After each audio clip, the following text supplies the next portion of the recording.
सूर्य सा प्रकाश फैला जग में उनका नाम, साधु संग की धारा में चमके श्री राम कृष्ण। श्री रामकृष्ण वचनामृत एपिसोड नंबर 79 79 क्रमशः परिच्छेद नंबर 42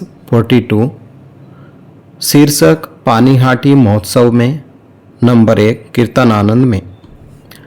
श्री रामकृष्ण पानीहाटी के महोत्सव में राजपथ पर बहुत लोगों से घिरे हुए संकीर्तन दल के बीच में नृत्य कर रहे हैं। दिन का 1 बजा है। आज सोमवार ज्येष्ठ शुक्ला त्रयोदशी तिथि है। तारीख 18 जून 1883 ईस्वी।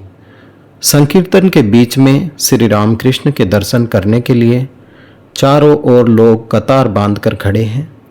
श्री रामकृष्ण प्रेम में मतवाले हो नाच रहे हैं। कोई सोच रहे हैं कि क्या श्री गौरांग फिर प्रकट हुए हैं। चारों ओर हरी ध्वनि सागर की तरंगों के समान उमड़ रही है। चारों ओर से लोग फूल बरसा रहे हैं और बतासे लुटा रहे हैं। श्री नवद्वीप गोस्वामी संकीर्तन करते हुए राघव पंडित के मंदिर की ओर आ रहे थे कि एकाएक श्री रामकृष्ण दौड़कर उनसे आ मिले और नाचने लगे। यह राघव पंडित का चिवड़े का महोत्सव है। शुक्ल पक्ष की त्रयोदशी तिथि पर प्रतिवर्ष महोत्सव होता है। इस महोत्सव को पहले दास रघुनाथ ने किया था। उसके बाद राघव पंडित प्रतिवर्ष करते थे। दास रघुनाथ से नित्यानंद ने कहा था, अरे तू घर से केवल भाग भाग कर आता है और हमसे छिपाकर प्रेम का स्वाद लेता रहता है, हमें पता तक नहीं लगने देता। आज तुझे दंड दूंगा। तू चिवड़े का महोत्सव करके भक्तों की सेवा कर। श्री रामकृष्ण प्राय प्रतिवर्ष यहाँ आते हैं। आज भी यहाँ राम आदि भक्तों के साथ आने वाले थे। राम सवेरे मास्टर के साथ कलकत्ते से दक्षिणेश्वर आए। श्री रामकृष्ण प्रणाम कर वहीं उत्तर वाले बरामदे में उन्होंने प्रसाद पाया। राम कलकत्ते से जिस गाड़ी पर आए थे उसी पर श्री रामकृष्ण पानीहाटी आए। राखाल मास्टर राम भवनाथ तथा और भी 2-1 भक्त उनके साथ थे। गाड़ी मैगजीन रोड से होकर चाणक्य के बड़े रास्ते पर आई। जाते जाते श्री रामकृष्ण बालक भक्तों से विनोद करने लगे। पानीहाटी के महोत्सव स्थल पर गाड़ी पहुंचते ही राम आदि भक्त यह देख विस्मित हुए कि श्री रामकृष्ण जो अभी गाड़ी में विनोद कर रहे थे एकाएक अकेले ही उतरकर बड़े वेग से दौड़ रहे हैं।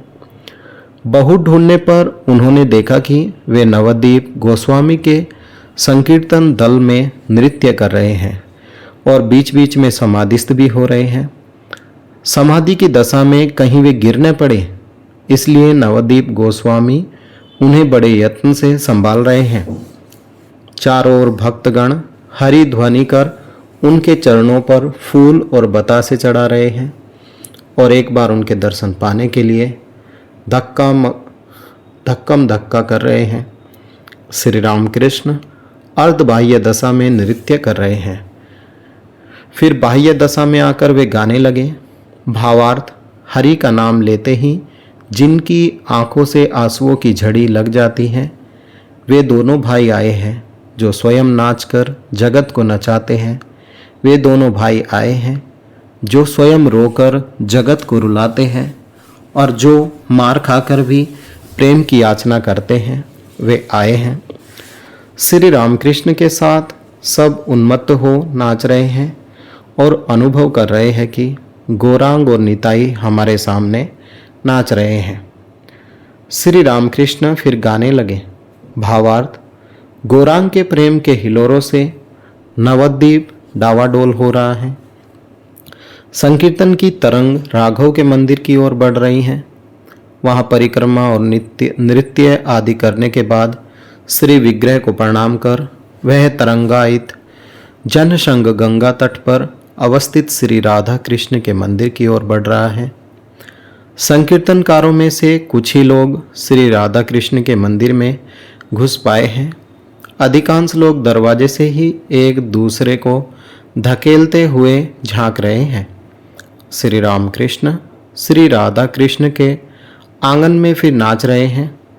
कीर्तनानंद में बिल्कुल मस्त है, बीच बीच में समाधिस्थ हो रहे हैं और चारों ओर से फूल बतासे चरणों पर पड़ रहे हैं। आंगन में भीतर बारंबार हरिध्वनि हो रही है। वही ध्वनि सड़क पर आते ही हजारों कंठों से उच्चारित होने लगी। गंगा पर नाव से आने जाने वाले लोग चकित होकर इस सागर गर्जन के समान उठती हुई ध्वनि को सुनने लगे और वे स्वयं भी हरि बोल कहने लगे। पानीहाटी के महोत्सव में एकत्रित हजारों नर नारी सोच रहे हैं कि इन महापुरुष के भीतर निश्चित ही श्री गौरांग का आविर्भाव हुआ है। दो एक आदमी यह विचार कर रहे हैं कि शायद ये ही साक्षात गौरांग हो। छोटे से आंगन में बहुत से लोग एकत्रित हुए हैं। भक्तगण बड़े यत्न से श्री रामकृष्ण को बाहर लाए। श्री रामकृष्ण श्री मणिसेन की बैठक में आकर बैठे। इन्हीं सेन परिवार वालों की ओर से पानीहाटी में श्री राधा कृष्ण की सेवा होती है। वे ही प्रतिवर्ष महोत्सव का आयोजन करते हैं और श्री रामकृष्ण को निमंत्रण देते हैं। श्री रामकृष्ण के कुछ विश्राम करने के बाद मणिसेन और उनके गुरुदेव नवदीप गोस्वामी ने उनको अलग ले जाकर प्रसाद लाकर भोजन कराया। कुछ देर बाद राम, राखाल, मास्टर, भवनाथ आदि भक्त एक दूसरे कमरे में बिठाए गए। भक्त वत्सल श्री रामकृष्ण स्वयं खड़े हो आनंद करते हुए उनको खिला रहे हैं। नंबर 2 शीर्षक श्री गौरांग का महाभाव, प्रेम और 3 अवस्थाएं। दोपहर का समय है। राखाल, राम आदि भक्तों के साथ श्री रामकृष्ण मणि सेन की बैठक में विराजमान है। नवदीप गोस्वामी भोजन करके श्री रामकृष्ण के पास आ बैठे हैं। मणिसेन ने श्री रामकृष्ण को गाड़ी का किराया देना चाहा। श्री रामकृष्ण बैठक में एक कोच पर बैठे हैं और कहते हैं, गाड़ी का किराया वे लोग राम आदि क्यों लेंगे, वे तो पैसा कमाते हैं। अब श्री रामकृष्ण नवदीप गोस्वामी से ईश्वरी प्रसंग करने लगे। श्री रामकृष्ण नवदीप से भक्ति के परिपक्व होने पर भाव होता है, फिर महाभाव, फिर प्रेम, फिर वस्तु, ईश्वर का लाभ होता है। गौरांग को महाभाव और प्रेम हुआ था। इस प्रेम के होने पर मनुष्य जगत को तो भूल ही जाता है, बल्कि अपना शरीर जो इतना प्रिय है उसकी भी सुधि नहीं रहती। गौरांग को यह प्रेम हुआ था। समुद्र को देखते ही यमुना समझकर वे उसमें कूद पड़े। जीवों को महाभाव या प्रेम नहीं होता, उनको भाव तक ही होता है। फिर गौरांग को 3 अवस्थाएं होती थी। नवद्वीप, जी हाँ, अंतरदशा, अर्धबाह्य दशा और बाह्य दशा। श्री रामकृष्ण अंतरदशा में वे समाधिस्थ होते थे। अर्धबाह्य दशा में वे केवल नृत्य कर सकते थे और बाह्य दशा में नाम संकीर्तन करते थे। नवद्वीप ने अपने लड़के को लाकर श्री रामकृष्ण से परिचित करा दिया। वे तरुण हैं, शास्त्र का अध्ययन करते हैं।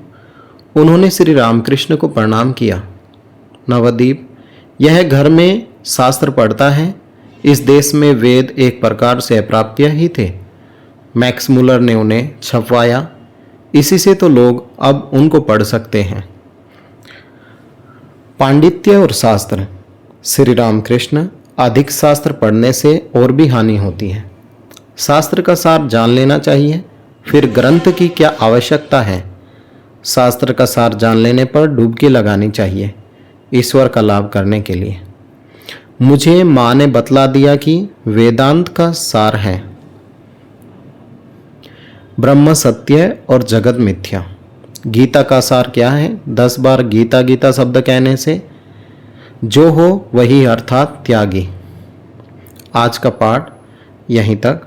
ओम निरंजनम नित्यमनंतरूपम भक्तानुकंपा धृत विग्रहं वे ईशावतारं परमेशमीड्यं तं रामकृष्णं शिरसा नमामि।